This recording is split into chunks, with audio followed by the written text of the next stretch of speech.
Okay, so I can preview, obviously in Dreamweaver, I can preview what my page looks like, but let's see what it looks like when what it would look like in one of the browsers. So this isn't necessarily uploading it to the web. This is just previewing what it would look like in the browser. This is having the browser read the file that you have saved on your computer. So I can go here and I can click on this little button down here. It says preview, and it allows me to preview in Chrome or Firefox the browsers that I have installed on my computer. I also can preview it if I want to use this QR code. I can use my cell phone or tablet or something to see what it would look like on a device. You can write responsive CSS or responsive HTML and CSS. It's not super difficult. It's probably not something I'm going to get to in this course, but it is something that's definitely doable. And so this becomes kind of helpful if you are writing your code to be responsive to different browser sizes or different Windows screen sizes. So I'm going to go here and go to Google Chrome, and there it is, right? It's previewing this is what my page would look like in Chrome. And you can see here it's called Untitled Document, so we might want to go ahead and change that now if I go back to Dreamweaver, and that's going to be under the title. So again, this is metadata. This is in the head of the document, or head of my HTML, and I want to maybe change this to say flowers. Command save, and then I can go back to Chrome and I can reload, and now it says flowers, right? So it's changed that title.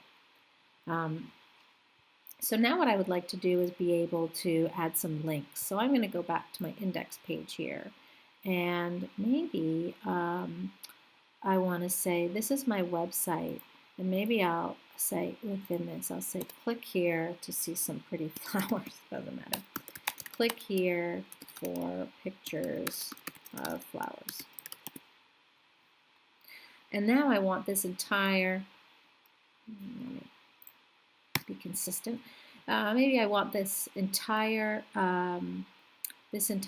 sentence to be a link that I can click on, and then I would like that link to go to my second page, my flowers page. So in order to do that, I'm going to write a different tag here, and this tag is an A tag. So it's going to automatically close this, and so I want to have this tag surround this particular sentence. And that doesn't necessarily do anything off the bat, because what do I need to do? I need to set I need to set what that link ties to. So I said this is going to be a link, but then how do I?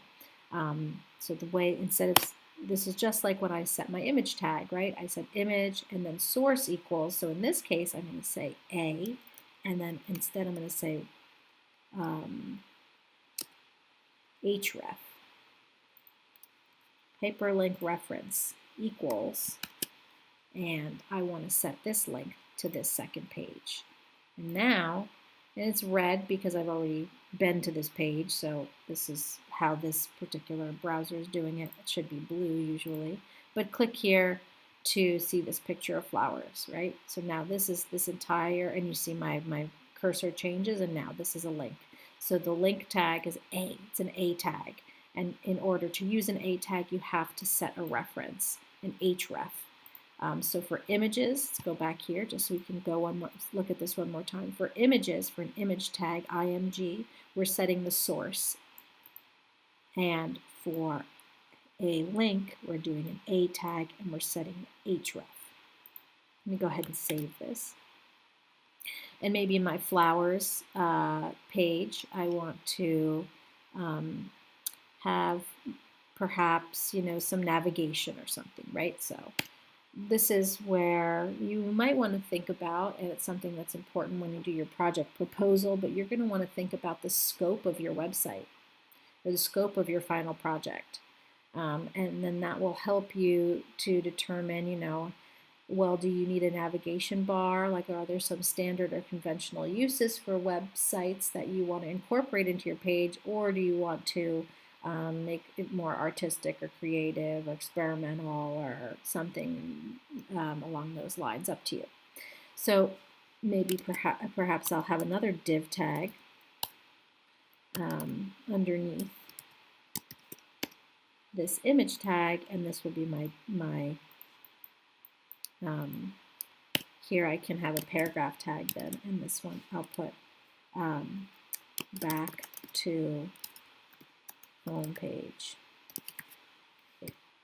Something like that. And then within this text, I want to set an anchor tag, an A tag. And then again, I need to set my href equals, and then I'm going to set that back to index. So now I can save it. There it is down here. And because I have it clicked, I can go back to the home page.